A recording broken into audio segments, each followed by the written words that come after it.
Alright guys, I gotta make this kind of quick. The camera battery's almost dead. Show you how to do the 8-gauge speaker wire upgrade.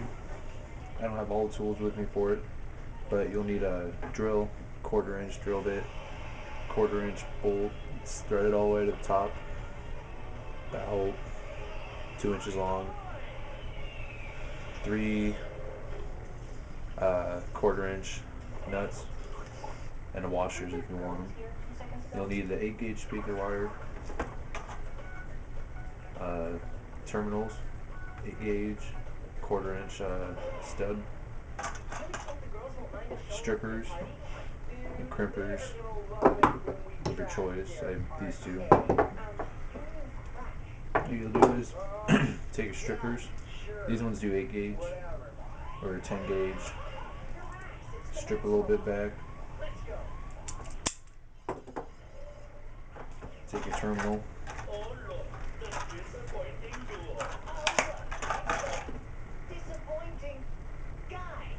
Put it inside the terminal. Take your crimper. These ones have insulated, then they're cutters, then they're non-insulated. Basically the difference is insulated is your weather sealing kind, non-insulated is your kind like this, have a nylon. Take the non-insulated ones, just crimp it down. And you can take heat shrink over it if you want.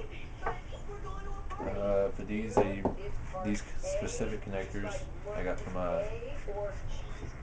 Home Depot. I recommend 2-gauge heat shrink. I have some somewhere around here. I don't know where they are, but there they are. 2-gauge heat shrink should just slide right over top.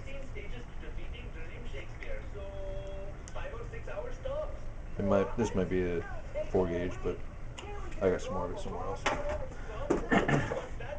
Then you'll take your drill bit, drill a hole inside your box for wherever you want your bolts. You'll need 2 bolts, 6 nuts, and it's only if you're doing one positive, 1 negative. And you'll put inside the box. You'll put your terminal onto the bolt. If you have 4 stubs you're wiring up to 1 ohm, or 2 dual 4 ohm voice coil stubs you're wiring up to 1 ohm, you'll take all the positives, put them on one, tighten the bolt. All the negatives, tighten them up, put on the bolt, tighten them all up, stick it to the box. Now on the other side, you have these 2 little studs hanging out of the box.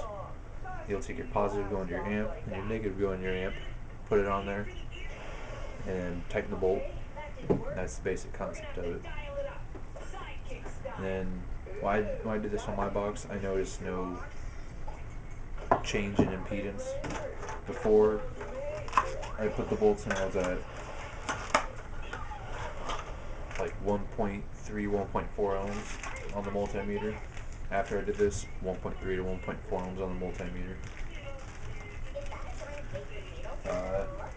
What I recommend using this crimper for is these studs. I bought it just because I needed it. You just take your stud in there, and then you release the spring on it, smack with a hammer, crimps it. It holds it in there, spring loaded. And you just sit there, you smack with a hammer on your wires in there and crimp it. Of course, you'll have to probably find different methods. I had ordered this through my Snap-on dealer. My strippers got it through Snap-on. Cutters, strippers, or the cutters and crimpers, Snap-on. But I use them every day, so it's a different story. So I'll throw some final pictures up at the end of this video. Enjoy it.